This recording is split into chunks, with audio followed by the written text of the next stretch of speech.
شروع اللہ کا نام لے کر جو بڑا مہربان نہایت رحم والا ہے۔ ہم نے نوح کو ان کی قوم کی طرف بھیجا کہ پیشتر اس کے کہ ان پر درد دینے والا عذاب واقع ہو اپنی قوم کو خبردار کر دو۔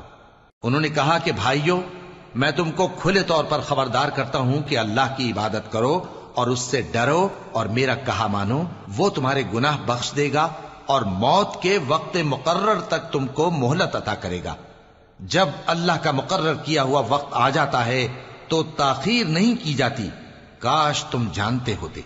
جب لوگوں نے نہ مانا تو نوح نے اللہ سے عرض کی کہ پروردگار، میں اپنی قوم کو رات دن بلاتا رہا لیکن میرے بلانے سے وہ اور زیادہ گریز کرتے رہے۔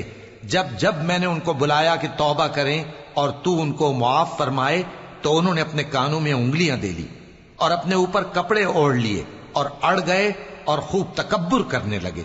پھر میں ان کو بلند آواز سے بھی بلاتا رہا، پھر علانیہ بھی اور رازداری سے بھی سمجھاتا رہا۔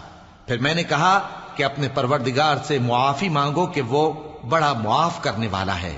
وہ تم پر آسمان سے موسلا دھار میں برسائے گا اور تمہارے مال اور بیٹوں میں اضافہ کرے گا اور تمہیں باغ عطا کرے گا اور ان میں تمہارے لیے نہریں بہا دے گا۔ تم کو کیا ہوا ہے کہ تم اللہ کی عظمت کا اعتقاد نہیں رکھتے، حالانکہ اس نے تم کو طرح طرح کی حالتوں میں پیدا کیا ہے؟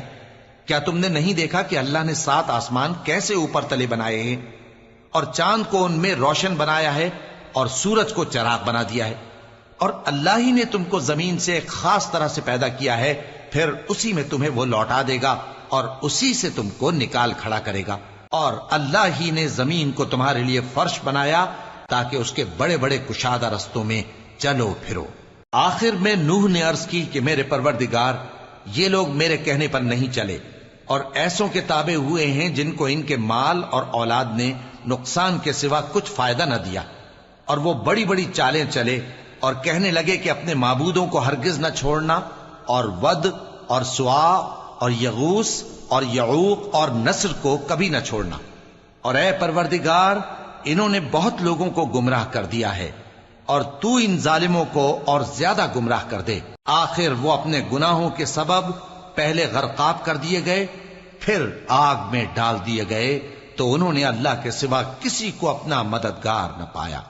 اور پھر نوح نے یہ دعا کی کہ میرے پروردگار، ان کافروں میں سے کسی کو زمین پر بستہ نہ رہنے دے، اگر تو ان کو رہنے دے گا تو یہ تیرے بندوں کو گمراہ کریں گے، اور ان سے جو اولاد ہوگی وہ بھی بدکار اور ناشکری ہوگی۔